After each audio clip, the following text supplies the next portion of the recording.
Alright, so kiss the days of old. Goodbye, everybody. Now, today it's a disaster of a day. Like, let me tell you, we got multiple topics. First of all, we're gonna talk about YouTubers being exposed. Secondly, we're gonna talk about a homie who spent $5,000. Parents were left crying.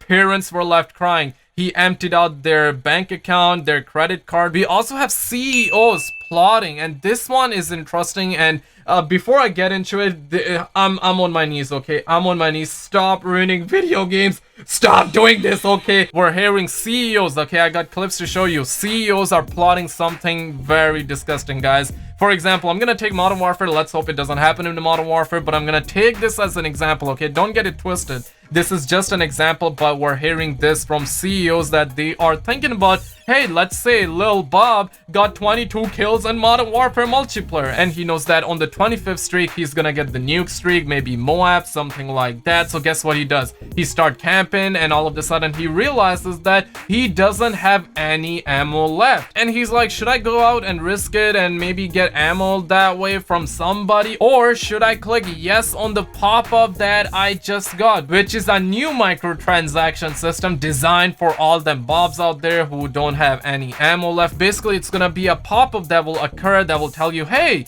pay $1 or $2 and you can get a couple of extra ammo magazines that you can use in-game and you can stay alive. We're hearing stuff like that, and if Lil Bob actually buys it, obviously CEOs are laughing. They're making easy Washingtons, they're making easy Benjamins, they're seeing paper come in. All of a sudden, they're no longer crying in their Lambos. It's insane, and I want to just get right into it. I'm holding my hands. Now, first of all, this story broke a couple of days ago, and I'm not gonna take a whole lot of time, but it is important to know. Like, I know that a lot of people who watch YouTube videos, they see YouTubers firing dopamine, and I'm gonna bust that, okay?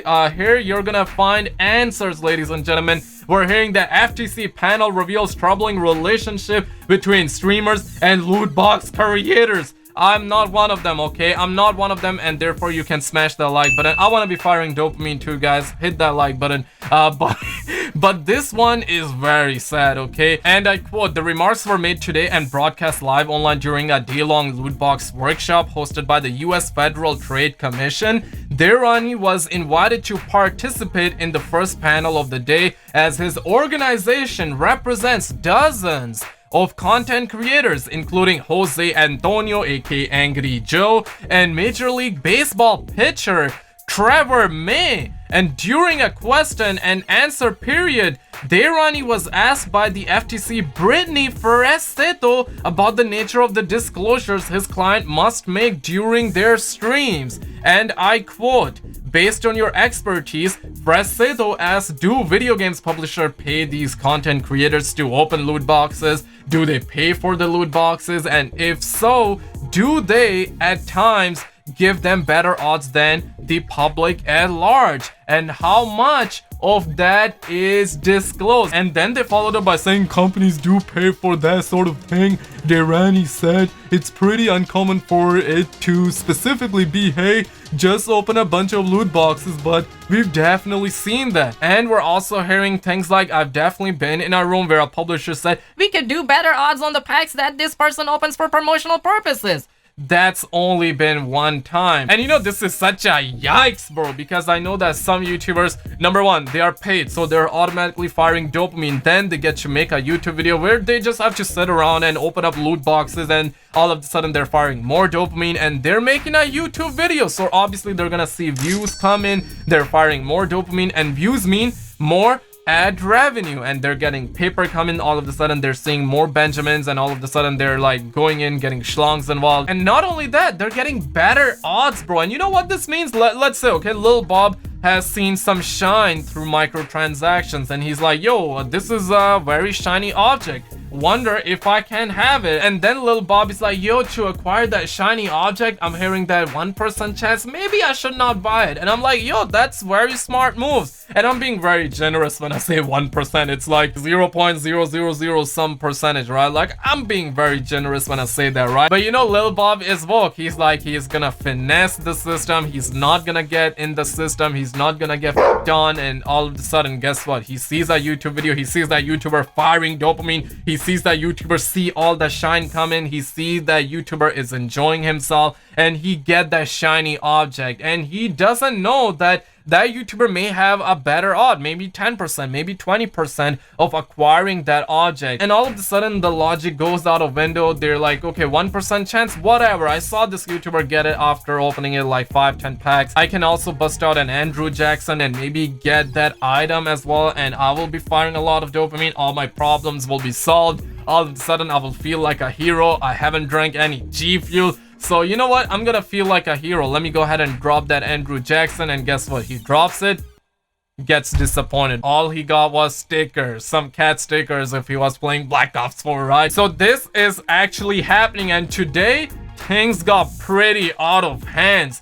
Apex Legends, obviously it's a free-to-play game, and when the game dropped, it was pretty friendly, was pretty consumer friendly, and they were having little things here and there, maybe like that update, maybe that update, maybe people were disappointed with the updates because it wasn't worth their time and whatnot. The game kind of died, then it kind of got back up, that died again, and now we're getting a new update, and apparently what we're hearing is that you gotta spend and it's like to open like 1 or 2 packs, I believe that, yeah, per box, you gotta spend 700 Apex coins, aka 7 Washingtons, aka 7 US dollars, in order to get a box that will have 3 Iron Crown items. Bro, what is this? What is this? And there are people out there, there are Reddit articles going around, people are posting on Reddit, and rightfully so, and we're hearing that you gotta spend about 112 pounds in these loot boxes to acquire that precious X, and 25 pounds on top of that, and it is approximately 200 US dollars, and if you're like me in Canada, it's gonna be probably like 270 Canadian dollars, bro. That's a yikes. That's paper. That's paper. And this is that shiny X. Guys, don't buy it, okay? Don't buy it. Trust me.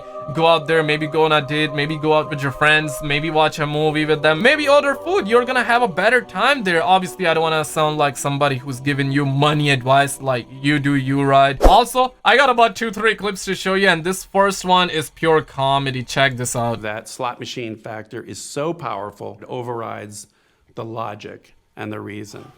Take this gamer who celebrated after winning a star player to use in his favorite soccer game. High on G Fuel, everybody. Never mind the fact that he'd spent $5,000 in order to land the big prize. I've treated many people where kids have stolen their parents' credit cards to pay for stuff like this. And on the other hand, Yong Yea made a pretty good video. I'm gonna link it down below. Definitely check it out. He combined a bunch of clips in this one, and this will get you woke, bro. It's As a side note, there's some music added by the user who uploaded the video. That wasn't me, but I have to say the music is quite fitting. The second thing, and this is a point that I think might be lost on many, is a big and substantial portion of digital revenues are microtransactions. When you are 6 hours into playing Battlefield and you run out of ammo in your clip and we ask you for $1 to reload, you're really not very price sensitive at that point in time. And for what it's worth, the cogs on the clip really low. And so essentially what ends up happening, and the reason the play first, pay later model works so nicely, is the consumer gets engaged in a property. They might spend 10, 20, 30, 50 hours on the game. And then when they're deep into the game, they're well invested in it. We're not gouging, but we're charging. And at that point in time, the commitment can be pretty high. As a personal anecdote, I spent about $5,000 calendar year to date on doing just this thing, this type of thing on our products and others. I can readily attest to how well it works. But it's a great model, and I think it represents a substantially better future for the industry. Yeah, that better future for the industry, guys. If this model comes to Call of Duty, and you know that Bobby Boy do not like crying in his Lambo. So far, this one is planned for Battlefield. So rip Battlefield, I guess, in the future. And who knows, they might not implement it, but things like that are going behind the scenes, and how pathetic is that? Like, you have put so many hours into the game and you're on a high streak, and all of a sudden you don't have ammo, and there will be a pop-up that will come and you're like, yo, son, buy ammo clips for $1 in game. And that's really... Here's how Jörnstrom himself explained this concept. Hot state. There's an excellent book about behavioral psychology called Thinking Fast and Slow.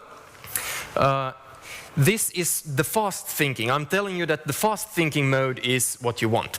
The slow thinking is your analytical brain. What's 12 times 47? I'm sure all of you can answer that, but you have to start your actual thinking brain to do that. Now, if I say, complete the sentence, bread and everyone's thought, butter. So that's the fast thinking. Our brain works in these two modes, and starting the analytical part of your brain is too much to ask for a spend. How it applies to games is make stuff immediately useful, immediate gratification. If you have a level-based game and you sell some boosters up front, for instance, a coin doubler or some other stuff that will help you, people will have to analyze and think it through. These things are good for me, these will help me progress before they do it. And they won't do that. If, on the other hand, you do, like, for instance, in this temple run, once your game is over, save me, I have a few seconds to spend hard currency and I get to continue. Or similar in Candy Crush Saga, at the very moment that I've lost, I can see I just played a bit more, I can pass it. Make it immediately useful. Now check this. The IKEA effect. This is to say, stuff that we put work into, we value more highly. You know, IKEA really sells you cardboard stuff. But you value it still somehow slightly higher because you actually built it yourselves. The model over here is from a psychology book called Hooked, How to Build Hooking Products. This is how we build habits.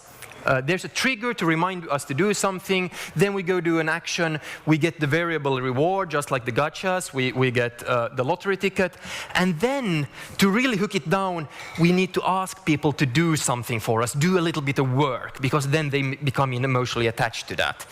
And then we set up the next trigger, either internal or external. External trigger means really a notification in our case. Internal, that people have in their minds that, you know, I started building that tower, or I planted pumpkins, that means I need to come back in 8 hours.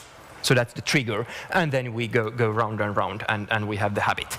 So as you can see, all of these CEOs who may feign ignorance about the immorality of their business models when it comes to microtransactions know exactly what they're doing when mandating shady gameplay marring psychologically manipulative monetization. I'm telling you, man, the future isn't looking good. Somebody save the gaming industry, man. But let me know your thoughts in the comments below. Like and subscribe for more. Check out some other videos on the screen, and I will see you in the next microtransactions video.